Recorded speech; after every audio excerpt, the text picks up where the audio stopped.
The Lockheed Martin F-35 Lightning I is an American family of single-seat, single-engine, all-weather stealth multirole combat aircraft that is intended to perform both air superiority and strike missions. It is also able to provide electronic warfare and intelligence, surveillance, and reconnaissance capabilities. Lockheed Martin is the prime F-35 contractor, with principal partners Northrop Grumman and BAE Systems. The F-35 has one secret weapon no nation can touch. This means the Air Force's upcoming 6th-generation aircraft, which recently went airborne, will likely complement and operate alongside the F-35 for many decades into the future. Not only does the Air Force plan to acquire more than 1,700 F-35s, but the service plans to fly the aircraft well into the 2070s through continuous modernizations.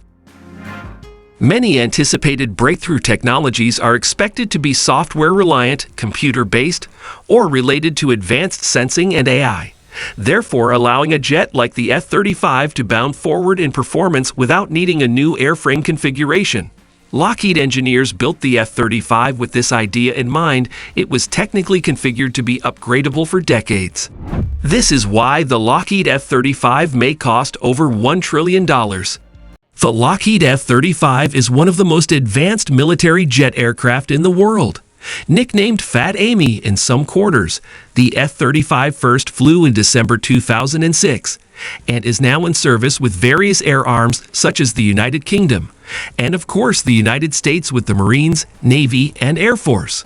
The F-35 is a multirole 5th-generation fighter with incredible agility and speed, and boasts stealth-like capabilities that many aircraft can dream of. However, there is a bit of a catch to all this. Looking to the future.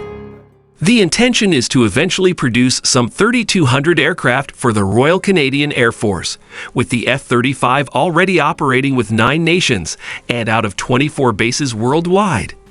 The intention is for the aircraft, at least in United States service, to be at the front line of the USAF until at least 2070, and given the length of service of other American aircraft, such as the Boeing B-52 Stratofortress, that may well be extended beyond the initial retirement date. The intention is also to deliver sustainment well past 2060 with the Canada proposal.